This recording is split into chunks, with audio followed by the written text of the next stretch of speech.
Bonjour et bienvenue dans votre 7-8 loisirs. Ravi de vous retrouver pour ce 22e numéro, le sommaire de ce jeudi 28 février.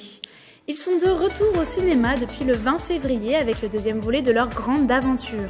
Les Lego sont aussi au Clé-sous-Bois avec une exposition imaginée par des passionnés. Il ne vous reste plus que quelques jours pour entrer dans leur univers. Le Palais du Roi de Rome propose une exposition pour expliquer les réglementations urbaines et patrimoniales de Rambouillet. Plus belle ma ville offre également des animations pour petits et grands durant les vacances scolaires. Le moulin du célèbre couple d'écrivains se propose d'être l'espace créatif de vos enfants. Pour ces vacances d'hiver, retrouvez des ateliers autour de l'exposition Pierre-Marie Lejeune, Niki de Saint-Phal pour les 4 à 12 ans. Un représentant de l'établissement sera avec nous.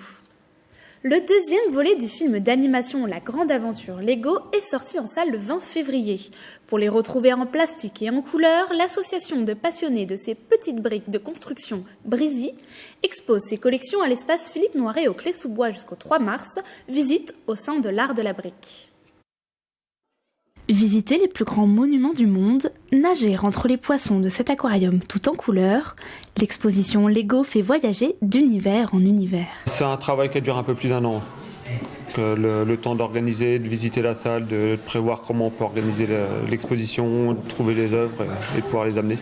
Toutes ces installations proviennent des collections personnelles de 7 membres de l'association yvelinoise Breezy, des passionnés de la brique en plastique.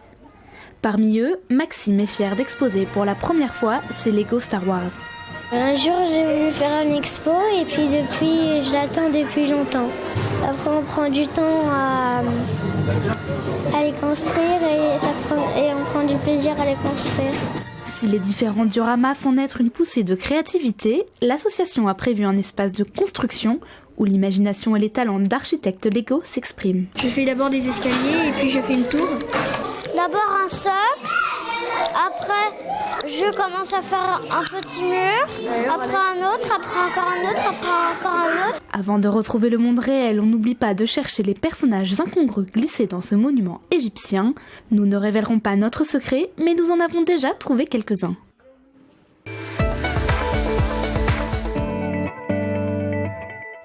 Et pour continuer de se montrer créatif, on part à Saint-Arnoux en Yvelines. La maison Elsa Triolet-Aragon propose des ateliers vacances. Avec nous en plateau, Pierre Collas, bonsoir. Bonsoir. Alors vous êtes responsable communication de l'établissement. Ce moulin qui a tant inspiré le couple d'écrivains Elsa Triolet et Louis Aragon est source d'inspiration pour les enfants pendant ces vacances avec un atelier créatif.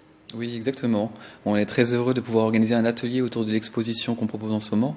Donc, comme on l'a vu dans les images, c'était Pierre-Marie Lejeune et Niki de Saint-Phal. C'est quelque chose qui est extrêmement coloré, plein de figures qui sont très reconnaissables en plus quand c'est Niki de Saint-Phal.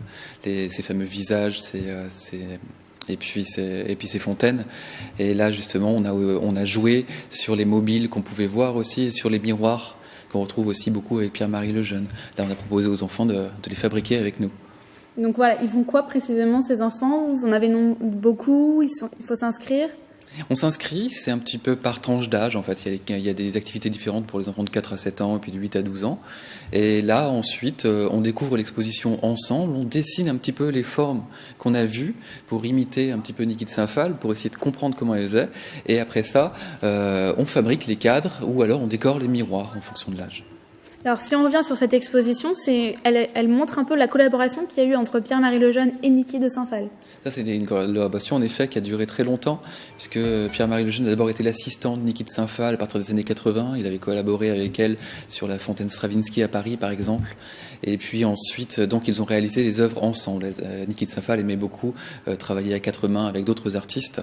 Et là, on reconnaît justement le travail des deux là-dedans et aussi un jeu, un plaisir qu'ils ont pris à réaliser ces œuvres ensemble. Donc là, c'est votre exposition d'ouverture de saison. Vous recevez beaucoup de monde? Oui, ça marche très bien. Ça accueille beaucoup de visiteurs. On est très heureux que ça démarre aussi fort cette année.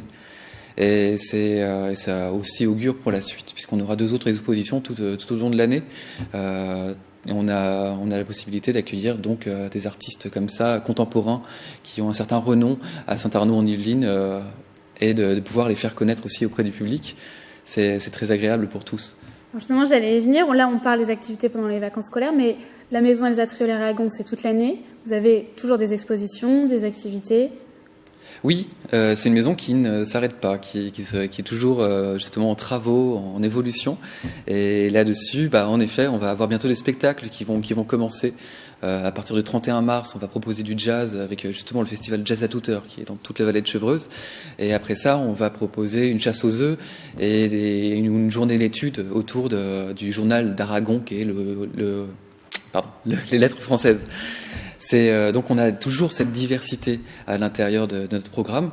Ça va continuer comme ça jusqu'à fin octobre. Donc c'est pour ça que je ne pourrais pas tout vous résumer, il faut justement aller voir notre programmation. Donc pour la programmation, on a le site internet qui va s'afficher. Donc juste, on va parler des prochains grands rendez-vous, vous en avez évoqué quelques-uns. Oui, ce qu'on pourrait dire aussi, c'est qu'on lance aussi des ateliers pour les bacheliers. On s'est dit que justement réviser dans la bibliothèque d'Aragon, ce serait très bien quand vous préparez le bac français, mais ça peut aussi se faire pour l'histoire et pour la philosophie. Et donc ça, aux vacances d'avril, on proposera aussi une session de révision là-dessus. Donc si vous voulez réviser votre bac à la maison Elsa Triolet à Aragon, vous pouvez retrouver toutes les informations sur le site internet. Merci Pierre Collas d'être venu sur notre plateau. Merci beaucoup de m'avoir invité.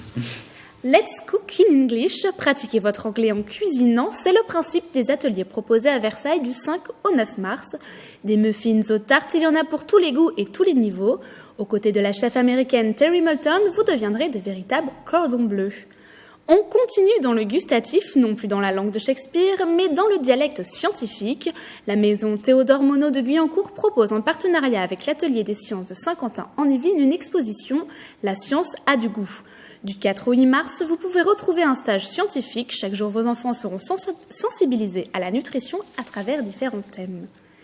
Expliquer les réglementations urbaines et patrimoniales, c'est l'objectif de l'exposition Plus belle ma ville au Palais du Roi de Rome à Rambouillet.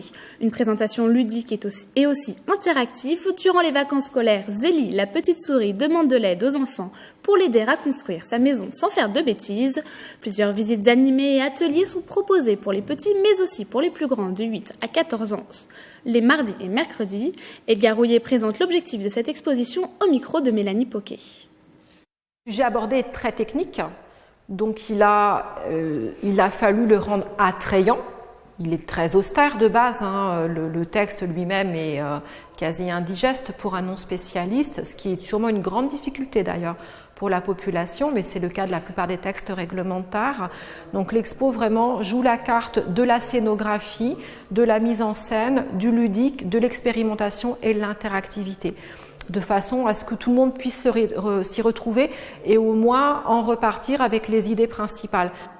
Du cinéma jeune public dans le cadre du festival Télérama Enfants, dont Les Yeux d'Elsa est partenaire, c'est votre rendez-vous dans les salles saint-quentinoises de Patrick Jacques de Dixmude.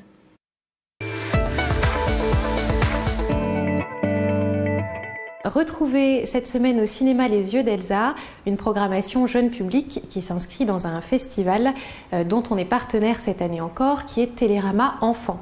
Nous organisons 2 événements ce week-end, samedi 2 et dimanche 3 mars. Nous commencerons par une journée Japanimation, à 14h Marie et la fleur de la sorcière, suivi à 16h du dernier Mamoru Soda, Mirai ma petite sœur, et enfin pour la première fois sur les écrans en France, l'un des premiers films de Hayao Miyazaki, Le château de Cagliostro. Ensuite, dimanche 3 mars, nous vous proposerons une avant-première à 16h30 d'un très joli film d'animation qui s'appelle Tito et les oiseaux, réalisé par Gustavo Steinberg. C'est un film d'animation brésilien, alors qui reprend une partie de la crise politique que vit le Brésil actuellement. Alors ce n'est pas du tout un film alarmiste ou larmoyant, mais il est quand même question pour un groupe d'enfants intrépides de sauver le monde et de vaincre la peur qui finalement gangrène le Brésil et le monde. Je suis immunisée contre la peur. Ce jour-là, j'ai décidé que plus jamais je n'aurais peur. Et que je prouverais que mon père avait raison pour les oiseaux.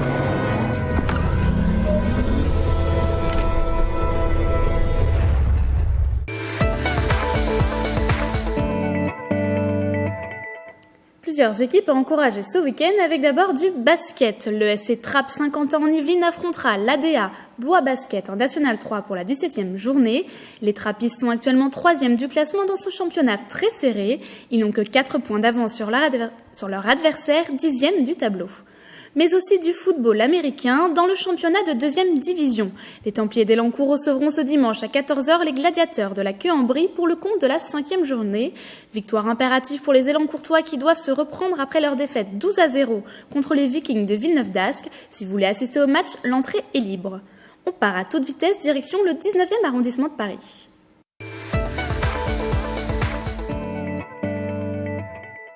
La Cité des Sciences et de l'Industrie accueille l'exposition Grande Vitesse Ferroviaire jusqu'au 18 août.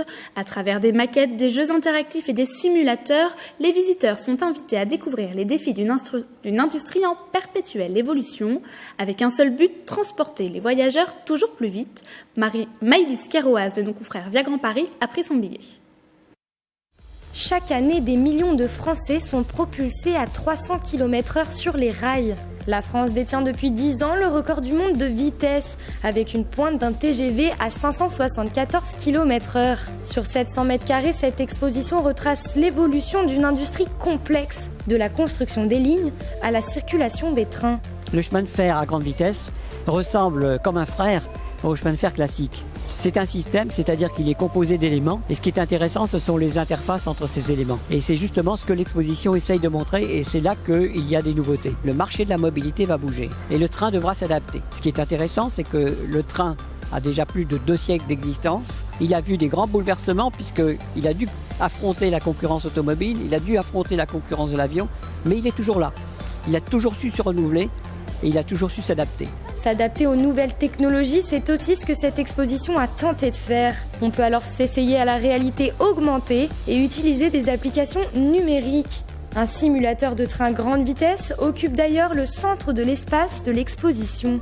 Par exemple, nous avons un bac à sable où il faut, aménager le terrain pour qu'une ligne à grande vitesse puisse prendre place. Et donc là, on voit bien ce que c'est que le nivellement du terrain, ce qu'ont les courbes, etc. On a aussi une expérience où on déplace un chariot ou un wagon et on s'aperçoit que l'adhérence du wagon fait qu'avec un petit effort, on va loin alors qu'un camion, le même effort ne permet pas de couvrir la même distance. L'idée était d'apporter dans l'exposition des éléments concrets comme un rail, du ballast, une caténaire, etc. Ces éléments sont indispensables pour réaliser des performances au quotidien, favoriser la fiabilité, la ponctualité ou encore le confort des voyageurs. Et pour ne pas rater le train, cette exposition à grande vitesse est à découvrir jusqu'au 18 août. Et c'est la fin de votre 7-8 loisirs. Merci de nous avoir suivis. Ce dimanche 3 mars, n'oubliez pas la fête des grands-mères. Quant à moi, je vous donne rendez-vous jeudi prochain. Bonne semaine sur TV78.